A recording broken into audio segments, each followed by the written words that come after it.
there, Megan Jansen with Employee Wellness Solutions Network. We're still on our mission to elevate the profile of employee and corporate wellness, and I'm thrilled today to be speaking with Karen Jackson.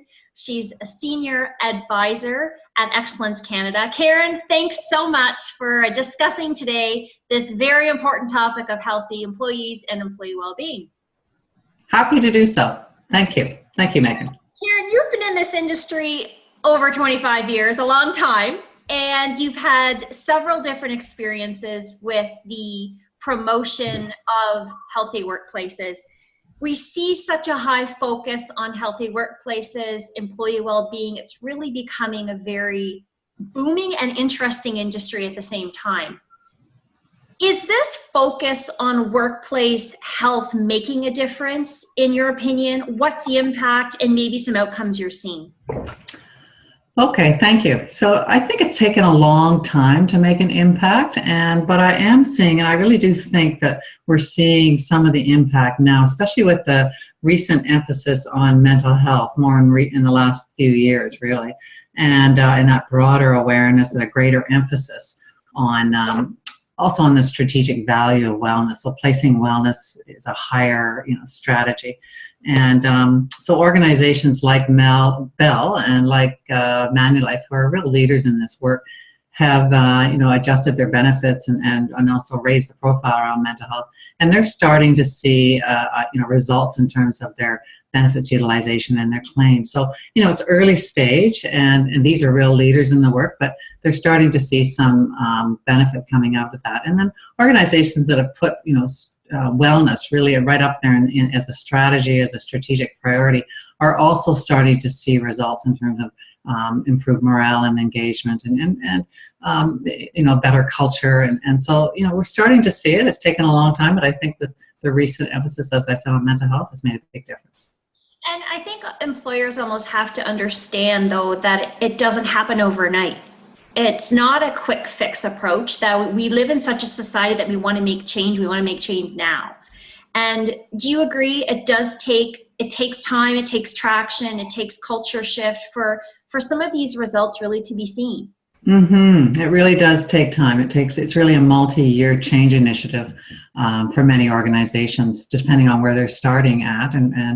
But to really see the change and to sustain some of the practices that are put in place, you really need more than 1 year to do the work, and really need to monitor and measure the effectiveness of the things that you're doing, and then change as you're going. So it's that constant change and taking employees through that, making them realize that it's not the flavor of the month, that this takes time, and you'll see the results. But you're right, it takes time. Yeah. What, in your opinion, in the work that you've been doing for so long, what do you think the big changes or the trends are that you're seeing in this work?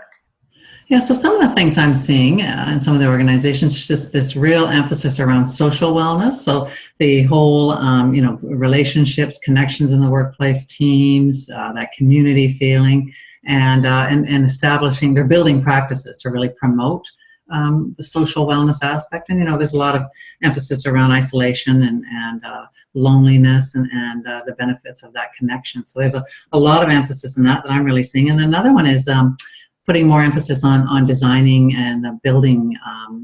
Wellness really starts with the building being built. So those design standards and mobile workstations, ergonomics, the emphasis on the colors and the noise and all those factors that we're seeing going into workplaces to make them really healthy and support a lot of the efforts around employee wellness. And then just another piece too is the emerging more of an understanding about the emerging mental health, the broadening of mental health. So that it's not just mental illness in the workplace, but it's also like that isolation, loneliness, it's aging parents, it's many different aspects, and the financial wellness, huge emphasis on financial wellness and how they're all impacting mental health, in which intuitively we knew, but there's much more understanding and awareness that I'm seeing. Those are some of the big trends anyways. Excellent. Karen, what do you think would be the biggest roadblock or roadblocks to improving employee well-being in the workplace? I would say, something that I see a roadblock is leaders that aren't committed to the right behaviors. So they're not role modeling they may be saying it, but they're not role modeling what they're preaching to their employees and walking that talk, which is so important. And participating themselves, not just encouraging employees to participate, but really role modeling it. So I see that as a barrier and getting, and it takes effort and takes time, and it's really that aha that a leader has to see that it makes a difference to themselves too. So I see that as it can be a roadblock to really having it filter down through the organization. And then also just not treating, as I said earlier, about treating wellness, that strategic value on wellness. So treating it as a project, I've seen that sometimes, or it's a standalone over here. It's not integrated approach into your whole health and safety management system. So it's part of that whole system. And so those are really the two big roadblocks that I see. I find too, sort of jumping in on that, is the need for employers and employees, the programming, to follow the strategic plan, as you said. So everything is integrated, intertwined, and it really does come together beautifully if that can be followed. More of a strategic approach than, as you said, just a one-off thing or a project focus where it's someone's job to try and do. So if it can be really melted into an overall corporate strategic plan, I mean, same. We've seen that too in our world, is those programs do tend to lend the highest engagement rates as well as results at the end of the day. That's right. Karen, you've been working with a variety of organizations. What are some of the key success factors you see in really making that difference? I see that where there's a real emphasis on equipping the leaders. So really where the leaders are well equipped and that they've been well trained on interpersonal skills and communication. There's lots of effort placed on building their listening skills and not having those difficult conversations so they can support their staff effectively. And